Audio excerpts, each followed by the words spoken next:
Hello everyone. आज हम हमारे इस वीडियो में हिस्ट्री के जो पिछले 5 वर्ष के पीवाईक्यू हैं उनकी थीम एनालिसिस हम इस वीडियो में आज करने वाले हैं।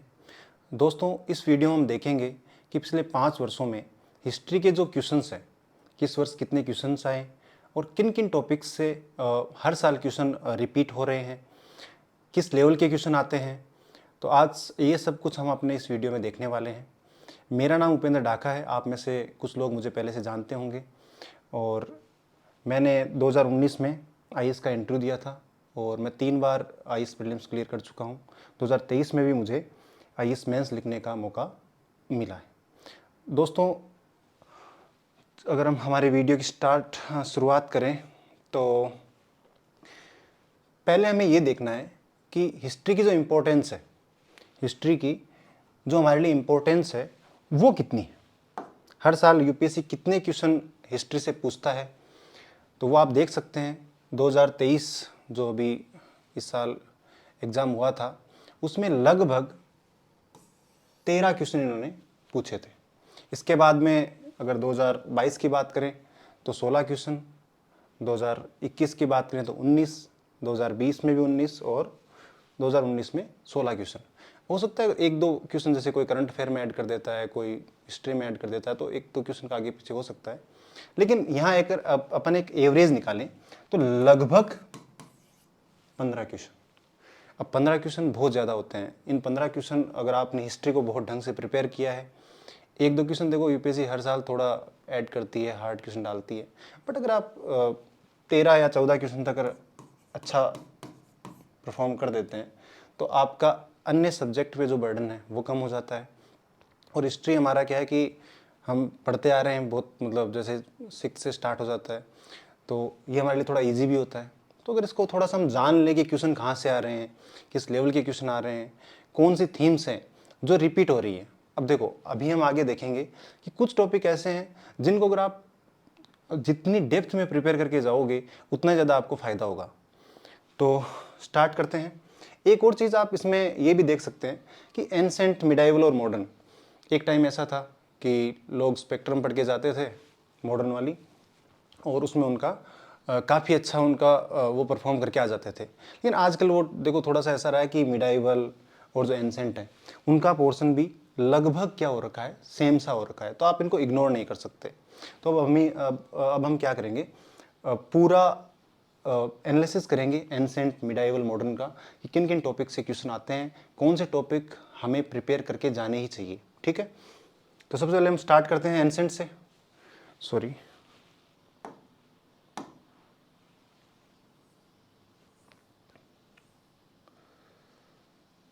एंसेंट में देखो यार, पहला टॉपिक इंडस वैली सिविलाइजेशन है। यहाँ से हर वर्ष क्वेश्चन आता है और क्वेश्चन भी क्या है कि बहुत ज़्यादा हार्ड नहीं आता, इजी सा क्वेश्चन आता है। जैसे 2 क्वेश्चन आप यहाँ देख पा रहे होंगे, 2019 का है एक और एक 2021 का है। यहाँ आपको धोलावीरा के बारे में पूछा गया था, ये उस साल चर्चा में भी था। और इसके अलावा अगर आप कोई भी एनसीईआरटी या फिर कोई भी आप जो रिसोर्स पढ़ते हो उसमें इसका जिक्र है। ठीक है, और ऐसे ही हमारा जैसे हड़प्पा स्थल के बारे में पूछा है कि कौन सा हड़प्पा स्थल नहीं है, कौन सा हड़प्पा स्थल नहीं है। तो आप बेसिक अगर आप थोड़ा बहुत प्रिपेयर करके जाते हो तो आप आसानी से इस क्वेश्चन को कर सकते हो। ठीक है, इसके बाद में अगर अपन देखें तो अब थोड़ा सा यहाँ देख के एक चीज़ पता चलेगी आपको कि कोई बहुत ज़्यादा गहराई में यहाँ क्वेश्चन नहीं पूछ रहे हैं। अगर आपने हड़प्पा के जितने भी स्थल हैं उनका पता लगा लिया कि कौन सा हड़प्पा का स्थल कहाँ है, ठीक है, थोड़ा सा उनकी खोज किसने की और कहाँ पे हमें क्या मिला है। देखो ये क्वेश्चन किस लिए था कि जलाशयों और नहर के माध्यम से जल को प्रवाहित करना, ये इस पे बेस्ड क्वेश्चन था। तो अगर आपने हर हड़प्पा स्थल की जो विशेषताएं हैं उनको आपने पढ़ लिया तो आप आसानी से हड़प्पा वाले क्वेश्चंस को कर सकते हैं। देखो यहाँ मैंने सारे क्वेश्चन नहीं डाले, ये पिछले 5 वर्ष के जो क्वेश्चन थे उनमें से हमने कुछ क्वेश्चन उठाए हैं। ये टॉपिक आपको प्रिपेयर करके ढंग से जाना ही चाहिए। ठीक है, ओके। आगे हम रिसोर्स भी देख लेंगे लास्ट में कि कौन से रिसोर्सेज हैं जो आपको करके जाने चाहिए ताकि आपके सारे क्वेश्चन हो जाएं। सेकेंड टॉपिक अगर मैं बात करूं तो बुद्धिज्म और जैनिज्म, बौद्ध और जैन धर्म, यहाँ से भी हर वर्ष क्वेश्चन आ रहा है। ठीक है। तो इन डेप्थ इसकी अगर आप पढ़ाई करते हो, थोड़ा अगर इसको टाइम देते हो, तो आपके क्वेश्चन सही होने का चांसेस ज़्यादा रहेंगे। मैं थोड़ा सा इधर हो देता हूँ, आप देखो देख सकते हो ये क्वेश्चन आप 2023 के, ये सारे क्वेश्चन 2023 के हैं। जैसे यहाँ इन्होंने धान्य कटक के बारे में पूछा, तो आपको उन स्थलों का ज्ञान होना चाहिए जो बुद्धिज्म और जैनिज्म में इम्पोर्टेंट है, ठीक है। तो धान्य कटक, यहाँ इन्होंने ये पूछा था कि धान्य कटक कहाँ है, ठीक है। तो आंध्र प्रदेश में है, अमरावती धान्य कटक, ठीक है। इसके बाद में इन्होंने स्तूप की जो बौद्ध संकल्पना है। अब जब आप बुद्धिज्म और जैनिज्म याद कर रहे हो, तो बुद्धिज्म का जो आर्किटेक्चर है उसको भी आपको ढंग से प्रिपेयर करना चाहिए। जो लोग काफ़ी समय से तैयारी कर रहे हैं उनको एक चीज़ का पता है कि जो स्तूप है इस पे यूपीएससी पहले भी क्वेश्चन पूछ चुका है। इसके अलावा जो चैत्य है, विहार है, इनसे भी यूपीएससी क्वेश्चन पूछ चुका है, ठीक है। तो आपको ना केवल जैनिज्म और बुद्धिज्म का जो हमारे नॉर्मल जो भी हम पढ़ते हैं, इसके अलावा इनके जो आर्किटेक्चर है उसको हमें प्रिपेयर करना है। ये क्वेश्चन इनके कॉन्सेप्ट पे कि जैनिज्म और बुद्धिज्म का जो सिद्धांत है उससे ये क्वेश्चन पूछा गया है। बहुत हार्ड नहीं है, अगर आप जो भी एनसीईआरटी पढ़ते हो उसमें सब में ये आसानी से दिया होता है, ठीक है। देखो यहाँ पे ना थोड़ा सा एक चीज़ ध्यान रखना है, नॉलेज वाली बात न बता के यहाँ थोड़ा सा ये बताया जा रहा है कि आपको पढ़ते टाइम कौन से टॉपिक है उन पे फोकस करना है, ठीक है। फिर हम आगे एक डिटेल सीरीज लाएंगे जिसमें आपको टॉपिक्स भी थोड़ा सा उनमें हम आपको एलोबरेट करके पढ़ाएंगे, ठीक है। तो सेकंड टॉपिक हमने देख लिया, कौन सा, जैनिज्म और बुद्धिज्म। तीसरा है मौर्य साम्राज्य। यहाँ से एक ही क्वेश्चन हमने उठाया है, हालांकि रिपीट मतलब कई बार क्वेश्चन रिपीट भी हो जाता है और भी जैसे मान लो वेरियस जो डायमेंशन है वहाँ से क्वेश्चन यूपीएससी पूछता रहता है। तो ये क्वेश्चन इन्होंने पूछा था निम्नलिखित में से किस उभारदार मूर्ति शिल्प, रिलीफ स्कल्पचर, शिलालेख में अशोक के प्रस्तर रूप चित्र के साथ राण्य अशोक, राजा अशोक उल्लिखित है। तो आपने पढ़ा होगा कि कुछ जो इंस्क्रिप्शन है वहाँ पे राजा अशोक लिखा हुआ है, ठीक है। तो मास्की, नित्तूर, उदयगोलम ये आपने पढ़े होंगे जो भी एनसीईआरटी आप पढ़ते हो। तो अगर आप इस टॉपिक को प्रिपेयर करके जाते हो, अगर आप मौर्य साम्राज्य, अब उसमें आप अशोक जितने भी किंग्स हैं उन सब के बारे में अगर आप ढंग से पढ़ के जाते हो, आपने देखा होगा कौटिल्य का क्वेश्चन भी पूछा था यूपीएससी ने 2022 में, कौटिल्य का क्वेश्चन पूछा था। और अशोक के जो इंस्क्रिप्शन है वहाँ से तो यूपीएससी बार बार क्वेश्चन पूछ रहा है। तो अगर आप इस टॉपिक को अच्छे से करके जाते हो तो एक क्वेश्चन आप आराम से वहाँ से सही कर सकते हो। इसके बाद में नेक्स्ट गुप्त साम्राज्य। यहाँ से भी यूपीएससी जब देखो जब यूपीएससी को एक दो क्वेश्चन पूछना होता है तो इंडस सिविलाइजेशन है, आपका मौर्यन है, वहाँ से पूछ लेता है।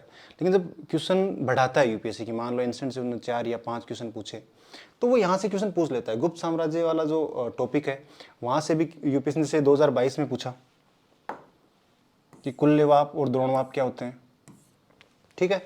और विष्टि के बारे में उन्होंने 2019 में पूछा। तो इस टॉपिक को भी आपको ढंग से प्रिपेयर करना है, ठीक है। यहाँ से कैसा भी क्वेश्चन आए हमें गलत नहीं करना है। इसके बाद में संगम एज, ये थोड़ा सा यूपीएससी क्या करता है कि संगम एज में मेनली क्वेश्चन कॉन्सेप्ट पे, जैसे हम यहाँ 2 क्वेश्चन देखेंगे। एक क्वेश्चन है ये 2022 वाला, ये कॉन्सेप्ट वाला है कि संगम एज का जो लिटरेचर है उसमें किन चीज़ों का वर्णन किया गया है। ये जो क्वेश्चन है ये है शब्दावली का। अब वही बात है, नॉर्थ वालों के लिए साउथ वाली शब्दावली थोड़ी सी हार्ड रहती है और साउथ वालों के लिए नॉर्थ वाली शब्दावली। तो संगम एज मेनली साउथ का जो हिस्ट्री है उससे रिलेटेड है। तो इस टॉपिक को अगर आप करके जाते हो संगम एज को, तो आप एक क्वेश्चन अब की बार यूपीएससी क्या कर रहा है, लगातार पूछ रहा है। आप चाहे 2021, 22, 23 तीनों में देख लो, और ये क्वेश्चन भी अच्छे लेवल के आते हैं। तो इस टॉपिक को आपको थोड़ा ढंग से पढ़ के जाना पड़ेगा, ठीक है। रिसोर्सेज मैं लास्ट में बता दूंगा, एक दो जो किताब हैं जहाँ से क्वेश्चंस आ रहे हैं वो हम डिस्कस कर लेंगे। नेक्स्ट आप हिस्टोरिकल पैलेसेज। अब देखो हिस्टोरिकल पैलेसेज की बात ऐसी है, चाहे आप एंसेंट हो चाहे मिडाइवल हो, जो भी हिस्टोरिकल पैलेस रहे हैं, चाहे वो पॉलिटिकल सेंटर रहे हों, रिलीजियस सेंटर रहे हों, ट्रेड सेंटर रहे हों, उन सब के बारे में ना यूपीएससी क्या करता है, क्योंकि उनके पुराने नाम मान लो कुछ अलग थे, आज के नाम कुछ अलग हैं, वहाँ से यूपीएससी क्वेश्चन पूछता रहता है। तो आपको क्या करना है, अगर आपको पता है तो ठीक है, वरना से शब्दावली वाला अब एक हम देखेंगे शब्दावली वाला भी, तो वो शब्दावली आप लिख लो। जैसे वट तिरुकल पूछा था, तो आप क्या कर रहे हो, जब भी पढ़ रहे हो तो अपना एक पेज के अंदर क्या किया कि जो ऐसे शब्द हैं जिनका अर्थ आपको पता नहीं है, या ऐसे शहर जो आपको लग रहा है, या ऐसे जो भी स्थल है कि हम याद नहीं रख पाएंगे, तो उनको आप क्या कर सकते हो, एक अलग पेज में उनको लिख कर अपने पास रख सकते हो, और बार बार जब भी मतलब रिवीजन करो तो उनको देख सकते हो। यहाँ क्या पूछा है उन्होंने, देखो थीम रिपीट नहीं, थीम रिपीट हुई है, कोरक्कई, पुम्पहार और मुचिरी। अब देखो ये दोनों जगह है, संगम एज पढ़ोगे तो भी ये मिलेगा, ठीक है। और ऐतिहासिक स्थल मैंने बताया ना कि आप एक अपने पेज में प्रिपेयर कर सकते हो ऐसे स्थलों को।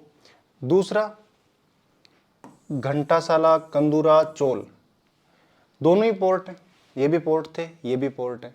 तो ऐसे शब्द अगर आप देखो जो अभी मतलब प्रचलन में नहीं है, पुराने टाइम उनको यूज किया जाता था इन शब्दों को, तो उनको आप आसानी से क्या करना है, आप ऐसा एक पेज बना के उसमें इनको लिख सकते हो। और यहाँ से एक क्वेश्चन यूपीएससी मिडाइवल में पूछ रहा है, हम आगे देखेंगे मिडाइवल में भी क्या कर रहा है, थीम जो शब्दावली है इस पर यूपीएससी क्वेश्चन पूछता है। हालांकि इसको आप चाहो तो देखो, ये अलग हमने इसलिए बना दिया हिस्टोरिकल मतलब पहले से इसका, कि ठीक है थोड़ा सा क्या है कि हमारे ध्यान में रहे, जब भी हम कोई टॉपिक पढ़ते हैं तो हमें स्थलों को ध्यान में रखना है, ठीक है। इसके बाद में ये शब्दावली वाला हो गया, तो सेम सा ही है, ठीक है। मैंने बताया ना, स्थल है, शब्दावली है, जो आपको नहीं पता है उनको आप एक पेज में लिख लो। यहाँ पे जैसे संगम कविताओं के बारे में, कि संगम कविताओं में वट तिरुकल क्या होता है, और यहाँ पर आपका हुंडी। अब नॉर्थ इंडिया वालों के लिए हुंडी एक बहुत ही जैसे इजी क्वेश्चन था, लेकिन वट तिरुकल बहुत हार्ड था। ऐसे ही साउथ वालों के लिए हुंडी शायद हार्ड था। तो आपको ये प्रिपेयर करना है। वैसे इसके लिए कोई अलग से टॉपिक नहीं होता है ऐतिहासिक शब्दावली के लिए, ये तो हमने ऐसे एक कैटेगरी बनाई है कि आप जो भी टॉपिक पढ़ो उसमें अगर आपको ऐसे कोई शब्द हो जिनका अर्थ आपको नहीं पता हो, तो प्लीज़ उनको आप उन पे फोकस आपको करना है, ठीक है। किंग्स एंड किंगडम, पिछले 3 साल से यूपीएससी क्या कर रहा है कि जो राजवंश हैं, उनके प्रसिद्ध जो राजा हैं, संस्थापक हैं, जिनके समय में कोई अच्छी कोई महान घटनाएं घटित हुई, उनको यूपीएससी क्या कर रहा है, पूछ रहा है, ठीक है। अब प्रॉब्लम ये होती है कि हमें बहुत ज़्यादा प्रिपेयर करना पड़ता है, तो सर इनको भी हर किंगडम को प्रिपेयर करेंगे तो बहुत ज़्यादा टाइम लगेगा। एक इतना सा काम करो कि जो भी राजवंश था उसका मान लो आपने संस्थापक देख लिया, ठीक है, आपने संस्थापक देख लिया, ठीक है। उसके जो इंपॉर्टेंट राजा थे वो आपने देख लिए। इसके अलावा उनकी जो राजधानी है, स्थल वाले में भी कवर हो जाएगा। और इसके अलावा एक थोड़ा टाइम पीरियड, मतलब टाइम पीरियड पे एग्जैक्ट याद नहीं रख सको तो कम से कम 100 साल के पीरियड में भी अगर आप याद रखते हो। जैसे ये क्वेश्चन क्या पूछ रहा है कि हर्षवर्धन के उत्थान तक उत्तर भारत में निम्नलिखित में से किन राज्यों का शासन था। तो हर्षवर्धन का आपको टाइम पता होना चाहिए, हर्षवर्धन ने किस समय से किस समय के बीच में राज किया था। तो यहाँ पे जैसे मगध के गुप्त, मालवा के परमार, थानेसर के पुष्यभूति, ये सारे राजवंश हैं, ठीक है। और सबसे अच्छी बात है यूपीएससी रिपीट भी करता है थिंग। अगर आप 2023 का क्वेश्चन देखोगे तो आपको इनमें से 1-2 वहाँ पर भी किसी न किसी ऑप्शन में मिल जाएंगे, तो इनको आपको इग्नोर नहीं करना है। देखो हमें क्या पता रहता है ना कि यार यहाँ से क्वेश्चन पूछ रहा है, तो हम एक्स्ट्रा मेहनत कर सकते हैं, वरना तो क्या हम किताब के जो पेज हैं वो पढ़ते रहते हैं, पता है नहीं कौन सी चीज़ का ध्यान में रखना है। तो इन चीज़ों को आपको, और सबसे अच्छा मिडाइवल में भी आपको इस चीज़ का ध्यान रखना है, चाहे सल्तनत काल हो, चाहे मुगल काल हो, चाहे क्षेत्रीय साम्राज्य हो। आपकी बुक में जिसको मेंशन किया हुआ है, जो एनसीईआरटी है या जो भी आप रेफरेंस बुक पढ़ते हो, तो उन चीज़ों को आपको ढंग से कि यार ये वंश पहले आया था, ये वंश बाद में आया है, ये राजा पहले आया था, ये राजा बाद में आया है, ठीक है, इनकी राजधानी ये थी, इस राजा के टाइम में ये इंपॉर्टेंट इंसिडेंट हुई, तो आपके 1 या 2 क्वेश्चन है ना वो पक्के सही हो जाएंगे, ठीक है।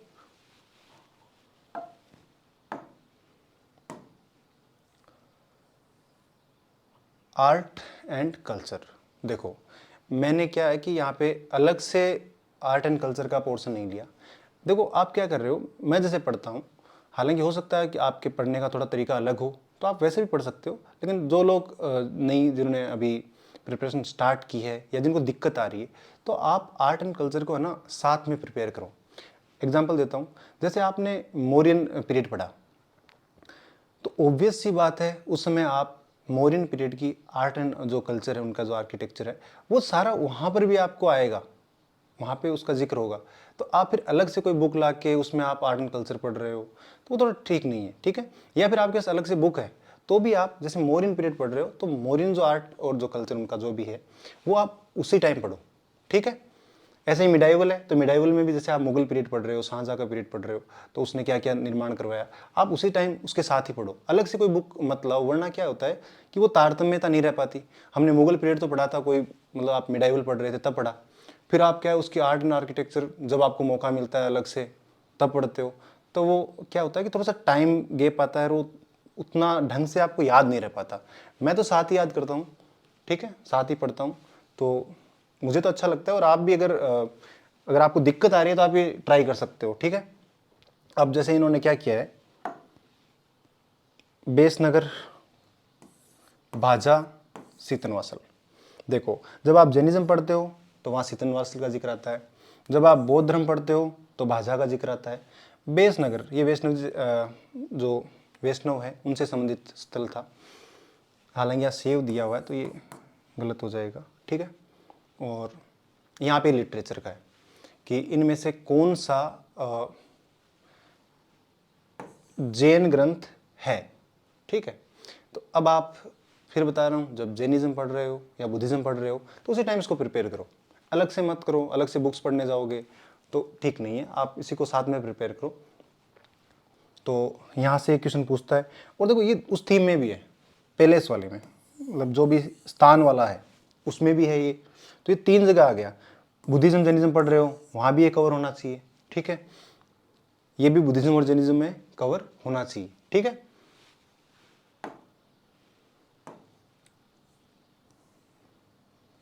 दो क्वेश्चन हमने और लिए, एक 2021 में पूछा था, बुर्जहोम, चंद्रकेतुगढ़ और गणेश्वर के बारे में, और ये एक 64 योगिनी जो मंदिर था, ये हमारी संसद से संबंधित था, इसलिए उन्होंने पूछ लिया।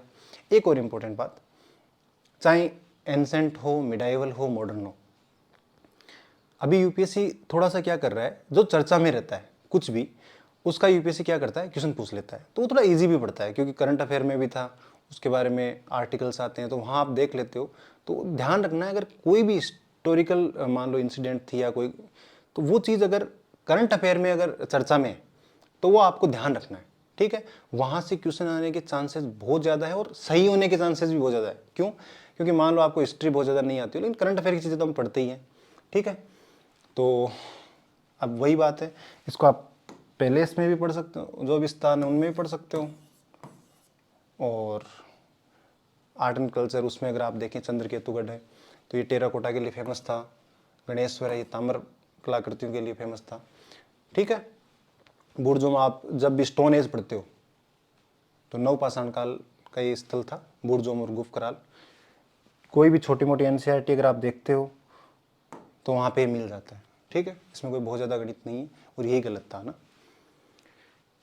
उसके बाद में ये एंसेंट वाला खत्म हो गया, ठीक है। ये थीम्स हैं, इनको पढ़ के जाओगे तो यहाँ से क्वेश्चन आएंगे आएंगे। तो आप क्या कर सकते हो, आपके पास बहुत ज़्यादा समय है तो पूरा पढ़ो, लेकिन आपके पास समय कम है तो एट लीस्ट इन टॉपिक्स को जरूर पढ़ के जाना। एक थोड़ा सा और है कि मैं आपको बता देता हूँ और कौन से टॉपिक हैं जो आपके पास समय हो तो पढ़ के जाना है। स्टोन एज,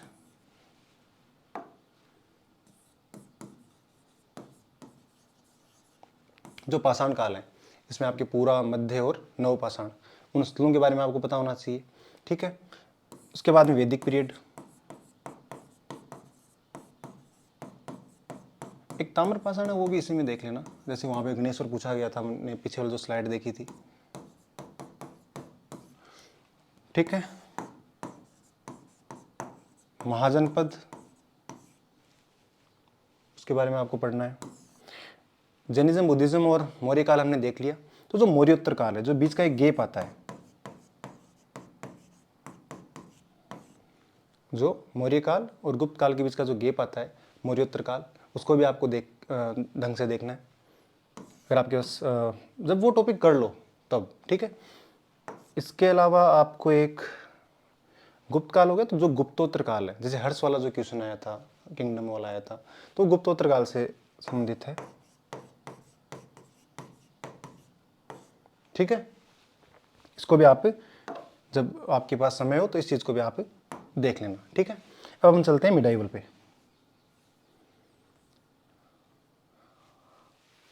सबसे हॉट टॉपिक विजयनगर, हर बार क्वेश्चन आता है, तो अब इसको अगर आप इग्नोर करोगे तो ये क्वेश्चन आपका वहाँ गलत होना निश्चित है। पक्का कर, अगर आपको इसको ढंग से पढ़ के जाते हो तो एक क्वेश्चन पक्का सही होता है आपका। जैसे यहाँ इन्होंने तुंगभद्रा नदी पर विशाल बांध निर्मित किया और नदी से राजधानी नगर तक कई किलोमीटर लंबी एक नहर या कुल्या का निर्माण करवाया। तो कौन सा राजा था जिसके टाइम में ये काम हुआ? अगर आप प्रीवियस ईयर क्वेश्चन उठा के देखोगे तो इन्होंने देवराय प्रथम, देवराय सेकंड, कृष्णदेवराय, इनके बारे में बहुत क्वेश्चन पूछे हैं।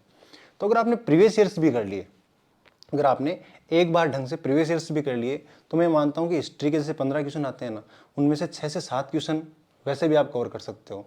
और वैसे आप मुझे इस बुक की वजह से भी जानते होंगे, क्योंकि ये बुक हमने और धर्मेंद्र सर ने मिलकर लिखी थी। इस बुक में हमने बहुत ढंग से, जैसे आप अगर मान लो इसी क्वेश्चन का अगर मैं जिक्र करूँ, तो हमने क्या किया इस बुक में, मान लो इस वर्ष आपका गलत हो गया, इस वर्ष आपने एग्जाम नहीं दिए, तो इसका आंसर तो मान लो देवराय प्रथम था, लेकिन हमने इस बुक में क्या किया है कि जैसे मल्लिकार्जुन है, वीर विजय है, विरूपाक्ष है, इनके टाइम भी अगर कोई अच्छी घटना हुई है, कोई इंपॉर्टेंट घटना हुई है जो आगे पूछी जा सकती है, तो उसको हमने बहुत ढंग से इसमें क्या किया है, एक्सप्लेन किया है, ठीक है। और साथ ही आपको एक और खुशखबरी दे देता हूँ कि धर्मेंद्र सर ने जो सी सेट की पिछले 11 ईयर की जो बुक है PYQ वेल एक्सप्लेन्ड है, उसको भी मार्केट में रिलीज कर दिया है। तो अगर किसी को सी सेट में दिक्कत आ रही है, कॉम्प्रिहेंशन में दिक्कत आ रही है, तो आप वो बुक ले सकते हो, काफ़ी बेनिफिशियल आपके लिए होंगी, ठीक है। तो विजयनगर आपको 100% पढ़ के जाना है। कितनी डेप्थ में पढ़ के जाते हो, यहाँ आपको नुकसान नहीं होगा। अगर यहाँ आप टाइम देते हो ना तो कोई नुकसान नहीं है। देखो आप यहाँ पे 2 क्वेश्चन 2022 का और ये 2021 का, ये आप देख सकते हो, मतलब आपके सामने प्रूफ है कि हर वर्ष क्वेश्चन आ रहा है। अब ये आप पे डिपेंड है कि आप उसको कितने गहराई में पढ़ के जाते हो, ठीक है। इसके बाद में मुगल साम्राज्य, देखो विजयनगर से तो कन्फर्म है। मुगल साम्राज्य से भी क्या होता है कि जब यूपीएससी को क्वेश्चन बढ़ाने होते हैं, जैसे क्या होता है, वेराइटी लानी होती है कि यार तीनों जो सेक्शन है, एंसेंट, मिडाइवल, मॉडर्न, उनमें हमें ना मान लो 15 क्वेश्चन पूछने, तो तीनों से 5-5 क्वेश्चन पूछ लें, तो मुगल साम्राज्य से क्वेश्चन आएगा ही आएगा, ठीक है। क्वेश्चन का प्रकृति किस टाइप की रहती है, जैसे यहाँ तो इन्होंने प्रशासन के बारे में पूछ लिया कि मध्यकालीन भारत के संदर्भ में निम्नलिखित में से कौन सा आकार की दृष्टि से आरोही क्रम में सही अनुक्रम है, ठीक है। तो ये प्रशासन के बारे में पूछ लिया। अब इसमें आप सल्तनत काल है और जो मुगल काल का प्रशासन है, उसमें कौन से विभाग को क्या बोलते थे, दीवाने, जैसे विजारत है, दीवाने अर्ज है, तो पूछ सकता है। ऐसे ही आपके जमींदार और जागीरदार का जो अंतर है उसके बारे में, ये वैसे एनसीईआरटी में भी है, ठीक है। तो यहाँ से क्वेश्चन पूछ सकता है। हमें थीम्स देख रहे हैं कि यार इनको अगर अपन इन टॉपिक्स को ढंग से करके जाते हैं तो क्वेश्चन हमारा सही होगा ही होगा, ठीक है। उसके बाद मियां तानसेन के बारे में पूछा था, सॉरी, मियां तानसेन के बारे में यूपीएससी ने क्वेश्चन पूछा था, तो ये भी मुगल पीरियड से संबंधित है, अकबर से संबंधित है ये, ठीक है।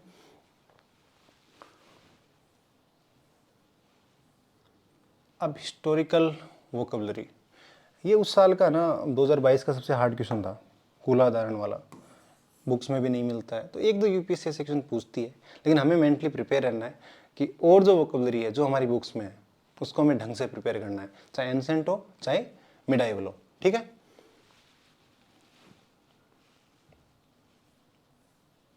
किंग्स एंड किंगडम, ये मैंने आपको पहले भी बताया था। अब आप कहीं सोच रहे होंगे ये सर आपने मिडाइवल में कैसे ले लिया, तो कुछ प्री मिडाइवल में आता है, तो एंसेंट में भी अगर आप कवर कर रहे हो तो ठीक है, हमें कवर करके जाना है। बात ये किंग्स एंड किंगडम को, बात मैं पहले ही बता चुका हूँ, एंसेंट वाले में भी हमें पता होना चाहिए कि किस राजवंश की स्थापना किसने की, महत्वपूर्ण राजा कौन कौन से थे, उनका टाइम पीरियड क्या था, ठीक है, और एक उनकी राजधानी वो कौन सी थी, उनके टाइम में कोई इंपॉर्टेंट मान लो युद्ध हुआ हो, कोई विदेशी यात्री आया हो, तो वो आपको कवर करना है। और ठीक है,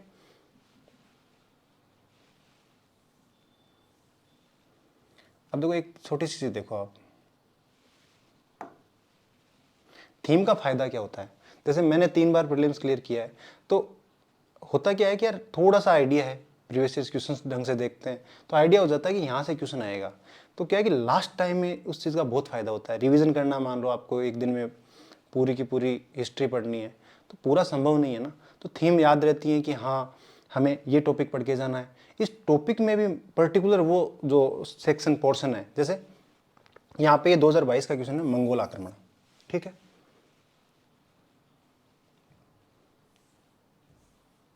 ये 2021 का है, चंगेज खान। तो जिस इंसान ने 2021 के अंदर इसको ढंग से एनालिसिस किया, ठीक है, तो उसका 100% ये क्वेश्चन 2022 वाला सही है, ठीक है। तो ये बुद्धिमानी हमें दिखानी है। देखो पढ़ने की वैल्यू, मतलब जो हमारा हार्ड वर्क है वो एक जगह तक तो काम आता है, लेकिन थोड़ा सा स्मार्ट वर्क है ना, वो यही स्मार्ट वर्क होता है। समझ रहे हो कि हमें क्या पढ़ के जाना है, वो अगर हमारे ध्यान में रहता है तो हम अच्छे से क्वेश्चन कर सकते हैं। भक्ति और सूफी ये क्वेश्चन आप लेके चल सकते हो। ढंग से प्रिपेयर करना है, प्रिपेयर क्या करना है, क्वेश्चन को देखकर हमें पता चल जाएगा।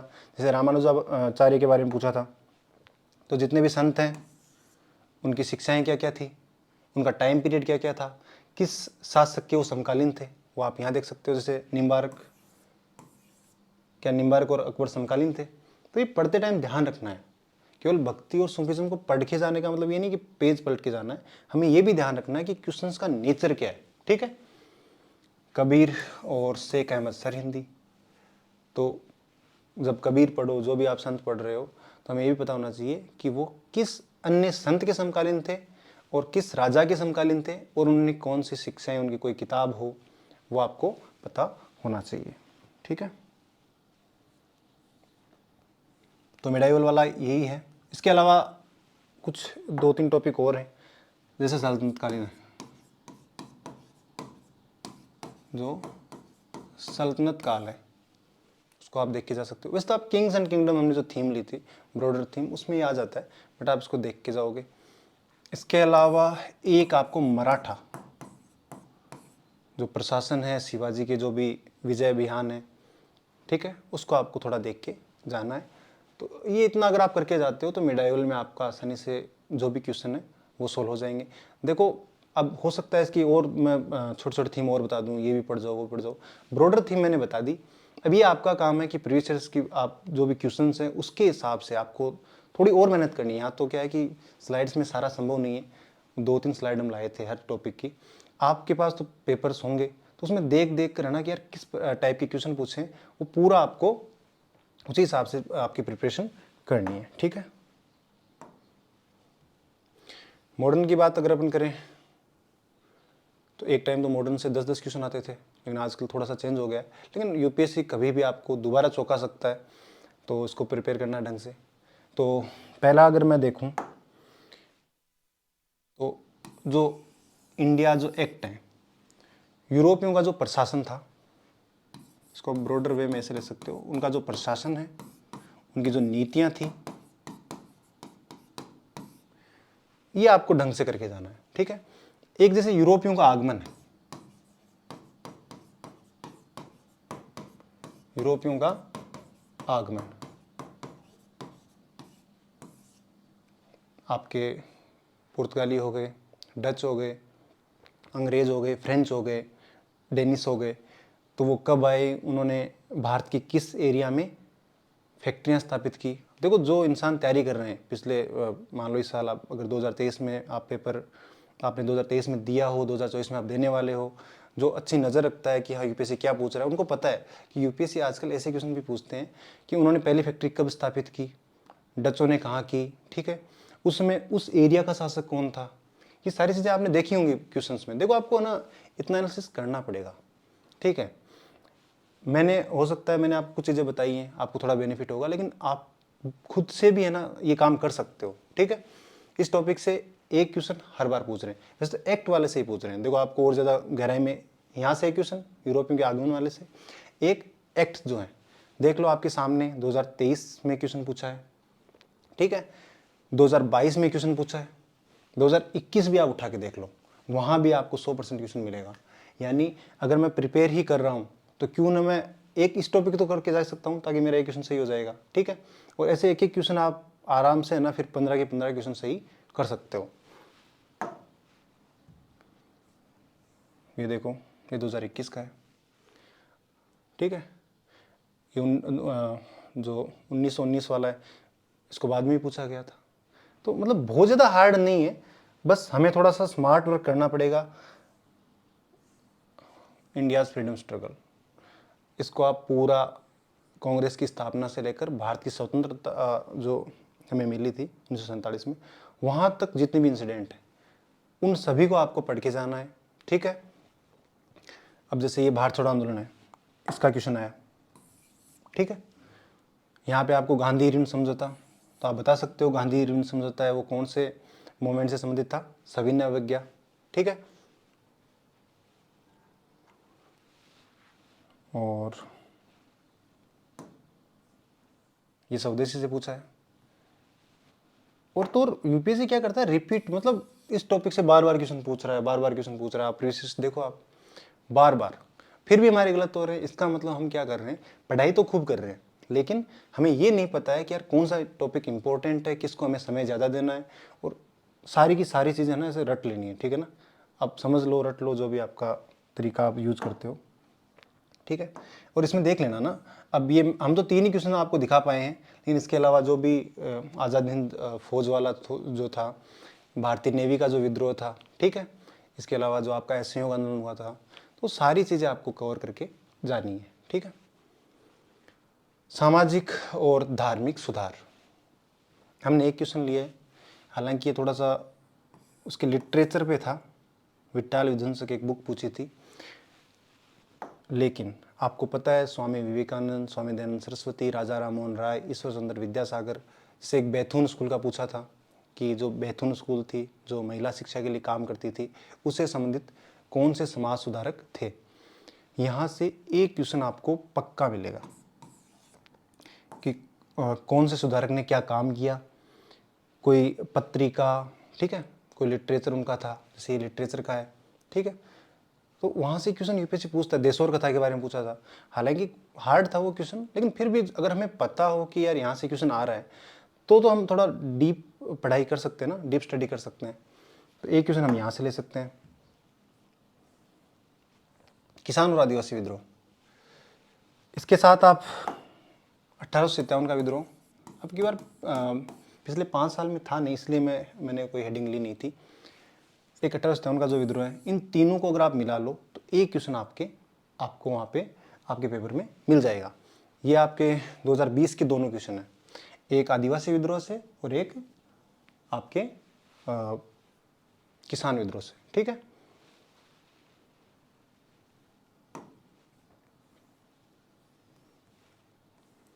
ये हमारा मॉडर्न का कंप्लीट हो गया, ठीक है। इसमें थोड़ा सा एक दो चीज मैं और ऐड कर देता हूँ, क्रांतिकारी गतिविधियां।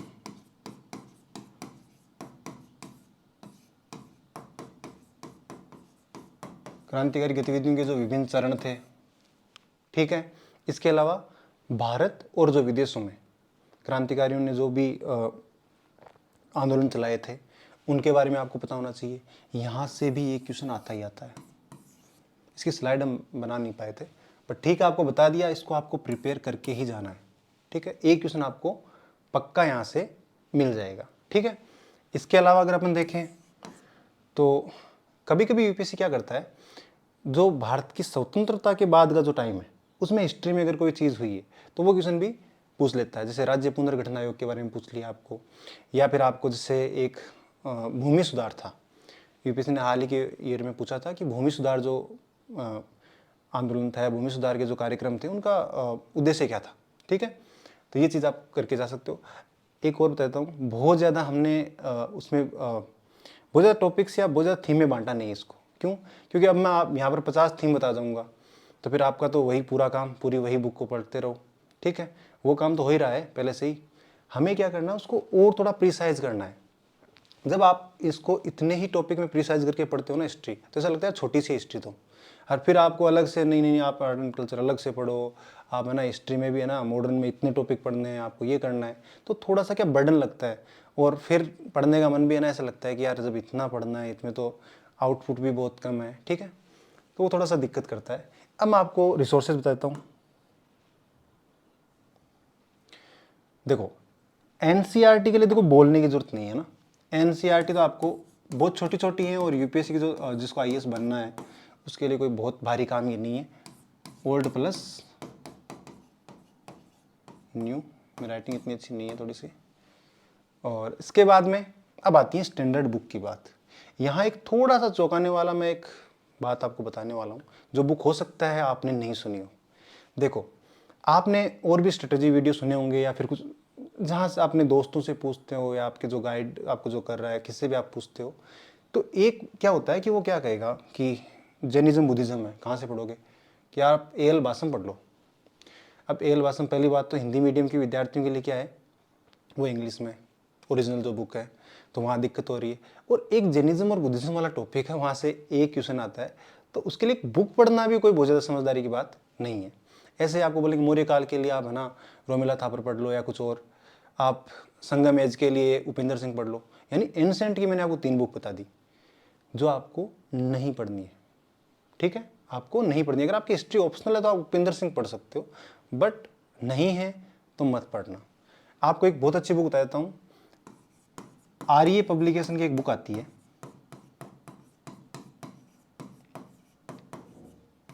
हालांकि ये भी थोड़ी मोटी बुक है, लेकिन इसमें आपका प्राचीन भारत, मध्यकालीन भारत और मॉडर्न, ये तीनों इंक्लूड है, ठीक है, तीनों इंक्लूड है। और मेरा पर्सनल एक्सपीरियंस ये है, मैंने 3 बार प्रीलिम्स क्लियर किया है, मैं यही बुक पढ़ के जाता हूँ हिस्ट्री के लिए, प्रीलिम्स के लिए। मेंस में भी फैक्चुअल अच्छी जानकारी है तो मेंस में भी वो काम आ जाती है आपके। और कभी भी ऐसा नहीं हुआ कि 90% क्वेश्चन यहीं से आ जाते हैं, ठीक है। तो ये हमारा 5 साल का थीम एनालिसिस का एक छोटा सा वीडियो था। आप लोग देखो पढ़ाई के साथ अगर इस प्रकार से स्मार्ट काम करोगे तो आपको सक्सेस निश्चित रूप से मिलेगी। वरना देखो हार्ड वर्क की एक वैल्यू तो है, लेकिन स्मार्ट वर्क जब तक आप नहीं, और जिस स्मार्ट वर्क को हम ढूंढते घूम रहे हैं कि वो स्मार्ट वर्क क्या होता है, उसमें क्या करना पड़ता है, वो यही है, ठीक है। इस बुक को आप जिन्होंने देखो पहले से रिसोर्सेज खरीद रखे हैं वो अलग बात है, वरना ना इस बुक पे आप रिलाई कर सकते हो। आपका कोई भी क्वेश्चन, देखो 1-2 क्वेश्चन की मैं गारंटी नहीं दे सकता, जैसे वट तिरुकल था, ठीक है ना, 2023 का मैंने प्रीलिम्स दिया था, मेरा क्लियर भी हुआ है, और ये मुझे नहीं भी आ रहा था। कोई फर्क नहीं पड़ता, आपके 15 क्वेश्चन में से मान लो एक क्वेश्चन नहीं आ रहा है, और आपको ये भी पता है कि मुझे नहीं आ रहा है, छोड़ के आओ ना, क्या दिक्कत है भाई। यूपीएससी तो बोल ही नहीं रहा कि 100 के 100 करके आने, आपको तो क्या करना है, करेक्ट ज़्यादा करने, गलत नहीं यार तो मत करो, 14 क्वेश्चन जो आ रहे हैं वो करके आ जाओ, ठीक है। तो इसके बाद में हम क्या करेंगे, हिस्ट्री के अलावा जैसे पॉलिटी है, इकोनॉमी है, उनको भी इसी प्रकार से हम थीम एनालिसिस करेंगे। और आप यकीन मानिए ऐसे अगर आप स्टडी करोगे तो आपको निश्चित रूप से सफलता मिलेगी, और आपका बर्डन भी कम हो जाएगा। आपको लगेगा कि हाँ ठीक है यार, मतलब इतनी ज़्यादा थीम्स, इतने ज़्यादा ये सब कुछ करने के बजाय इतना छोटा सा काम कर ले तो हमारा काम बन जाएगा, ठीक है। Okay, best of luck.